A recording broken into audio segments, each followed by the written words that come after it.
The Power of Your Subconscious Mind, Chapter 16, Your Subconscious Mind and Harmonious Human Relations. In studying this book, you learn that your subconscious mind is a recording machine, which faithfully reproduces whatever you impress upon it. This is one of the reasons for the application of the Golden Rule in human relations. Matthew 7:12 says, "All things whatsoever ye would that men should do unto you, do ye even so to them." This quotation has outer and inner meanings.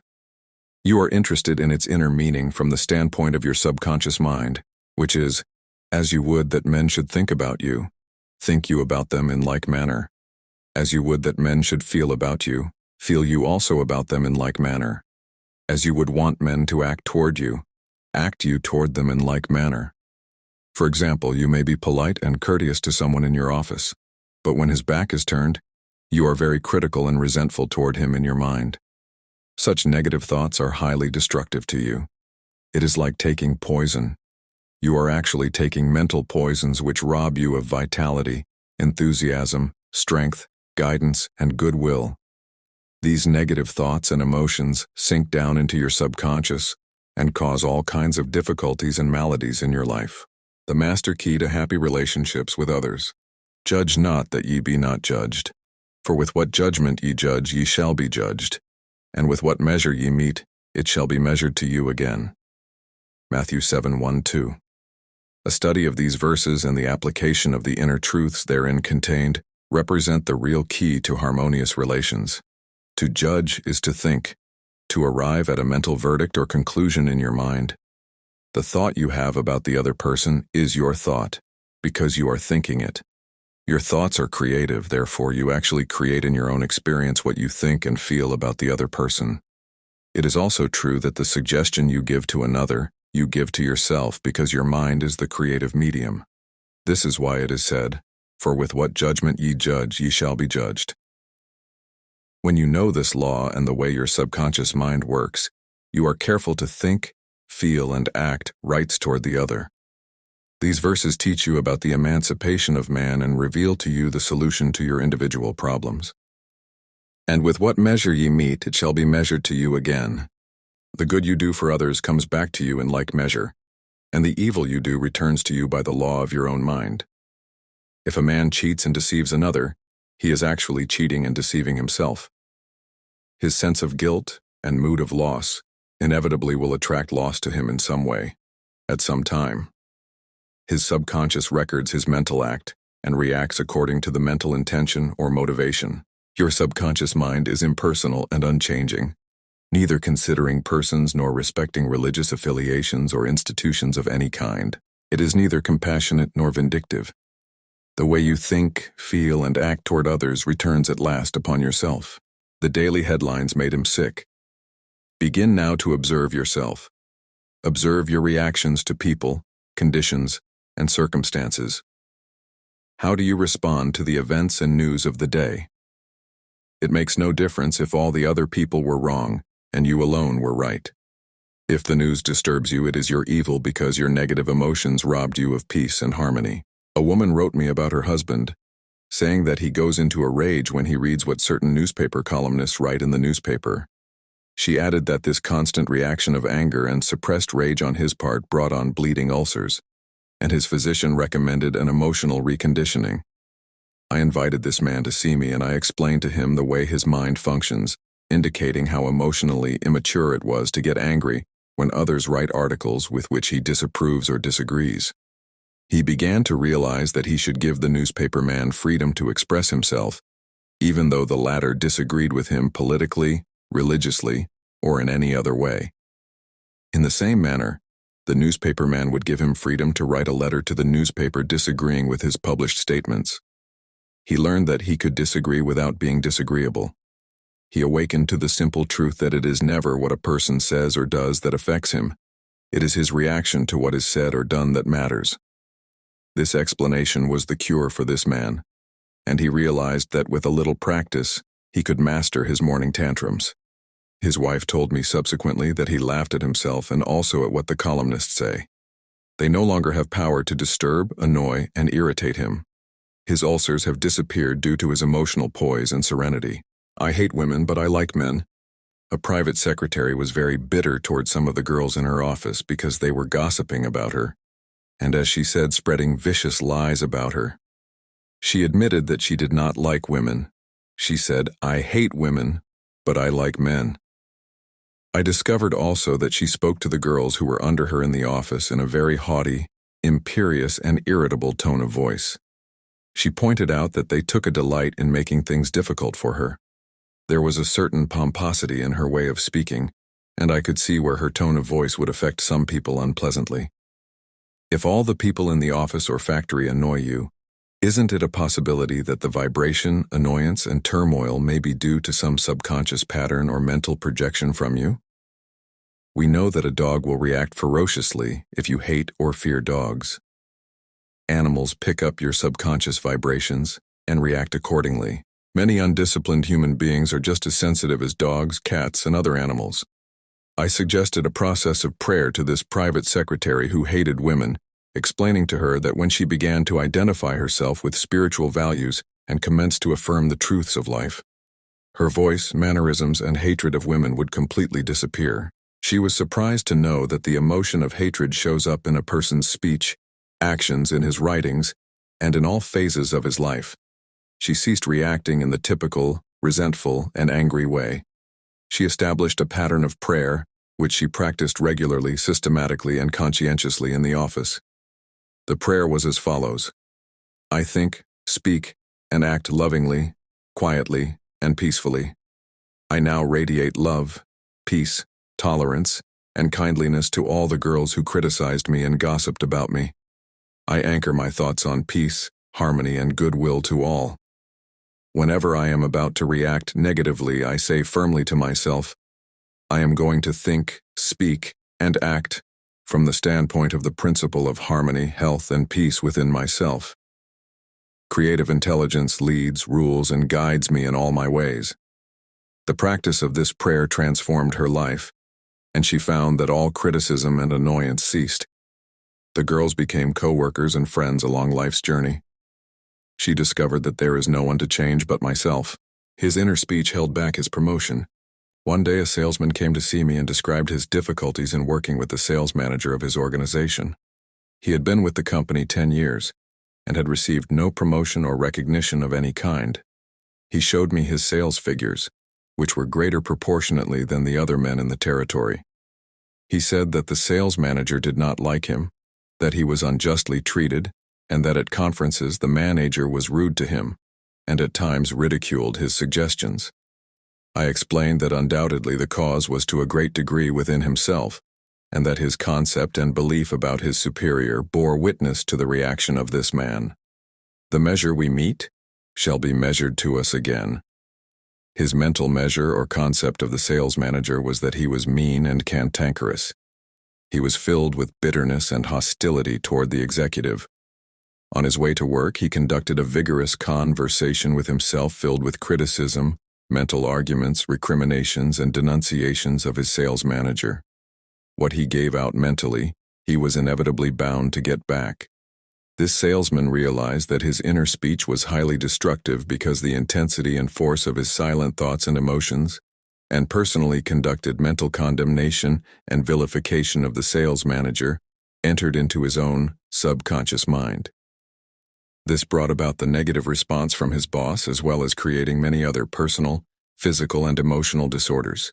He began to pray frequently as follows: I am the only thinker in my universe. I am responsible for what I think about my boss. My sales manager is not responsible for the way I think about him. I refuse to give power to any person or thing to annoy me or disturb me. I wish health, success, peace of mind, and happiness for my boss. I sincerely wish him well, and I know he is divinely guided in all his ways. He repeated this prayer out loud slowly, quietly, and feelingly, knowing that his mind is like a garden, and that whatever he plants in the garden will come forth like seeds after their kind. I also taught him to practice mental imagery prior to sleep in this way. He imagined that his sales manager was congratulating him on his fine work, on his zeal and enthusiasm, and on his wonderful response from customers. He felt the reality of all this, felt his handshake, heard the tone of his voice, and saw him smile. He made a real mental movie, dramatizing it to the best of his ability. Night after night he conducted this mental movie, knowing that his subconscious mind was the receptive plate on which his conscious imagery would be impressed. Gradually, by a process of what may be termed mental and spiritual osmosis, the impression was made on his subconscious mind, and the expression automatically came forth. The sales manager subsequently called him up to San Francisco, congratulated him, and gave him a new assignment as division sales manager over 100 men with a big increase in salary. He changed his concept and estimate of his boss, and the latter responded accordingly, becoming emotionally mature.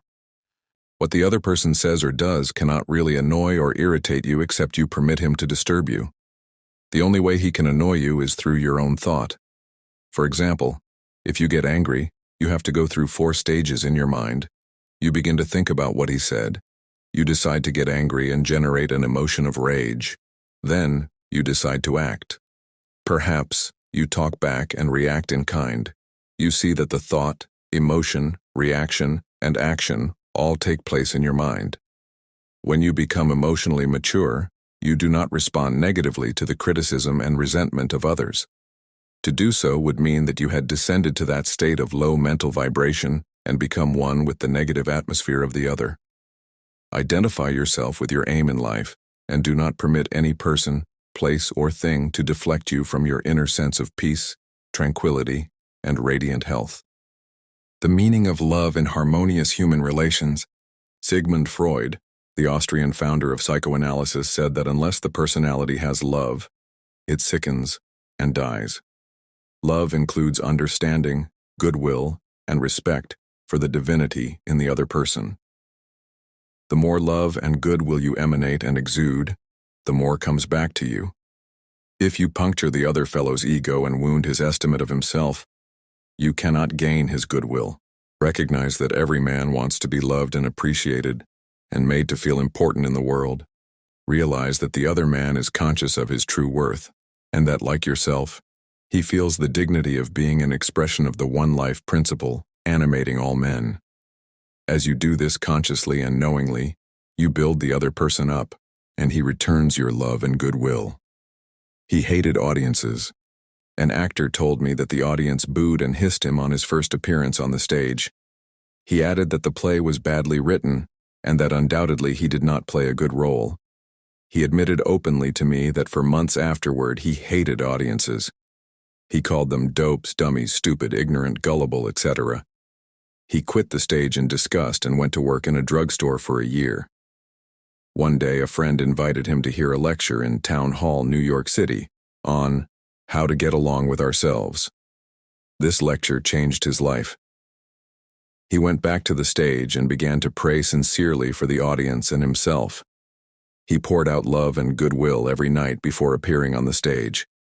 He made it a habit to claim that the peace of God filled the hearts of all present, and that all present were lifted up and inspired. During each performance, he sent out love vibrations to the audience. Today, he is a great actor, and he loves and respects people. His goodwill and esteem are transmitted to others and are felt by them. Handling difficult people. There are difficult people in the world who are twisted and distorted mentally. They are mal-conditioned.